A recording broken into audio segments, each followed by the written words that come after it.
Ladies and gentlemen, this Red Gaming Silicon video, we're going to be discussing the best components for your money. It is mid-October 2013, and of course we're looking at a decent PC gaming rig. Now, all of the components listed are also in the description, but I would advise you listening to the video because there are some choices you need to make, which I go into some detail on here that are not in the description.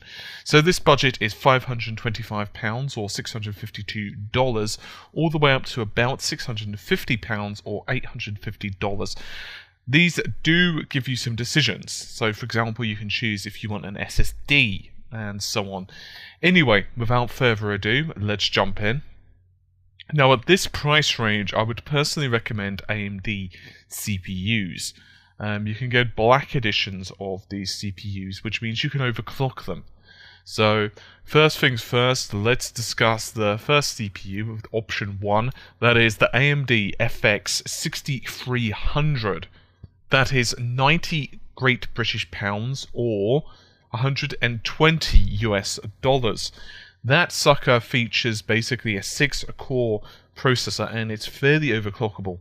For the needs of most gamers, especially considering that most games now are becoming GPU bound, and especially because we're looking at multiple titles in the future that are going to work using as many cores as possible, this is a really nice processor.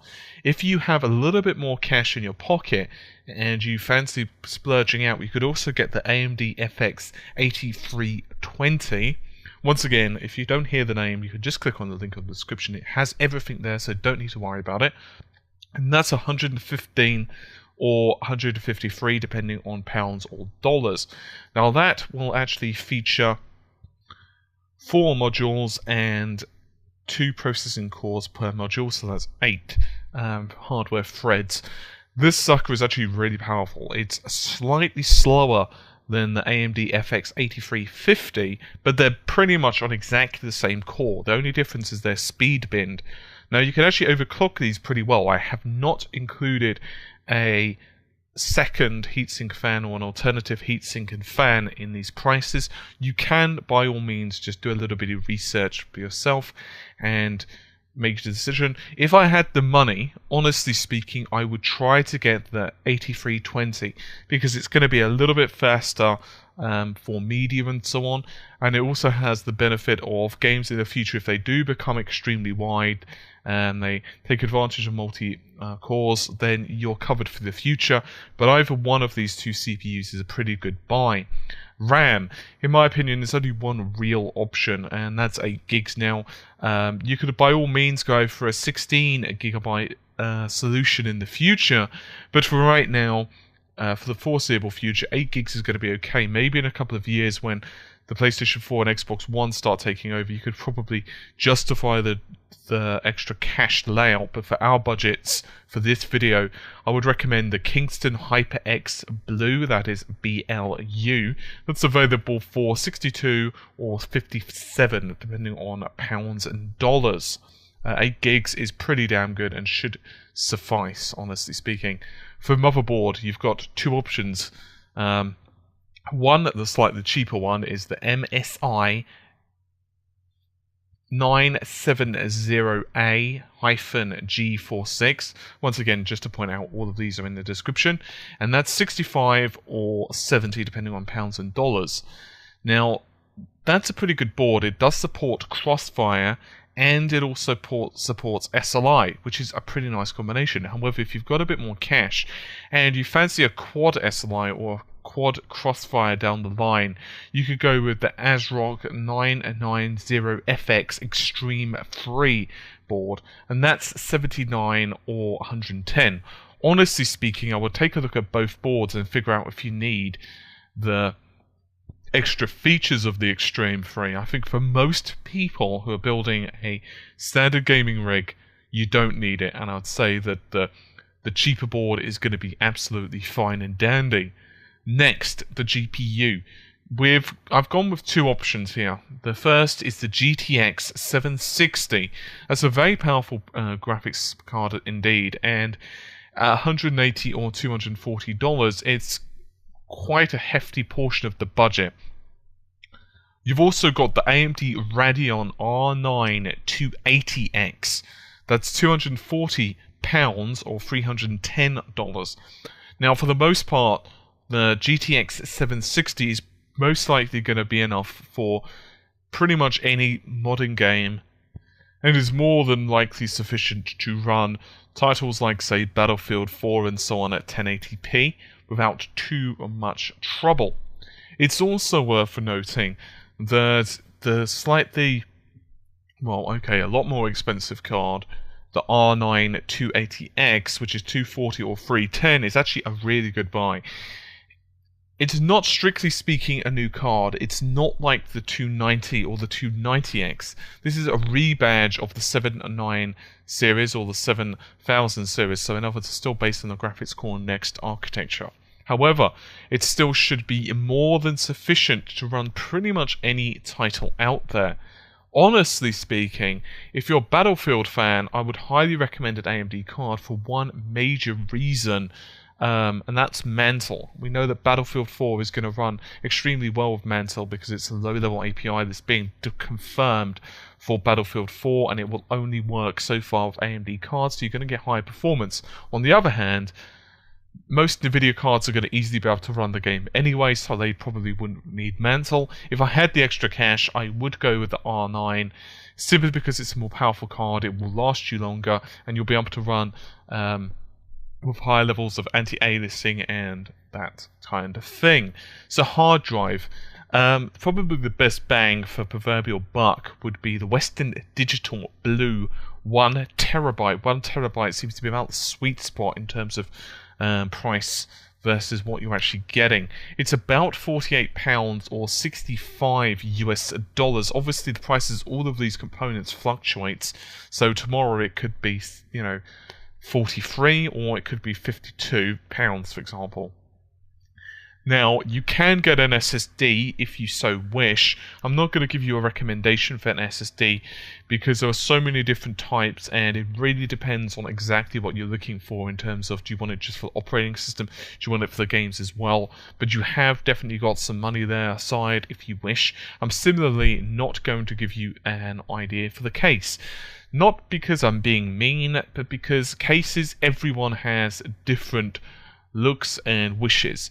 Some people don't really give a crap about what the case looks like. Other people love cases and they need to make sure it looks aesthetically pleasing. Other people are more worried about the size. Other people are more worried about the noise. So I just recommend that you look for a case in about your budget range and then just make a decision based upon that. For the PSU, however, I would recommend a nice, very decently performing Antec VP450. That's £40 or dollars, so exactly the same if you're paying in dollars or pounds on that one, which is a bit of a sad face. And you've also got the Antec VP550. That's obviously got a bit more wattage. Now, if you need a bit more power because you're going with a higher end graphics card, you could well go with the 550. I would recommend you check out the requirements based on the GPU and so on you've got. I would imagine the 450, however, would probably do you okay, but if you're planning to load the machine down with tons of fans and possibly multiple hard drives in the not too distant future, then more power is never a bad thing. I would recommend you do not scrimp and save on a PSU, however, because if they go bang, you're not going to be a happy camper. Once again, that's £55 or about $60. Once again, obviously the prices fluctuate, but I'm going with what's currently available on Amazon and a couple of other websites as well. I'll just kind of grab the median. Next, optical drive. You could go with a cheap DVD writer, which honestly is probably what I would do at this point. They're basically free. I mean, most likely you probably got one in an old PC anyway, but if you don't, you're looking at about 10 to 20, depending on just how snazzy you go. I'd personally go with the dirt cheap OEM drive and not really give a crap if it lasts you 2 years, who cares? It's, by that point, Blu-ray writers would have become so cheap.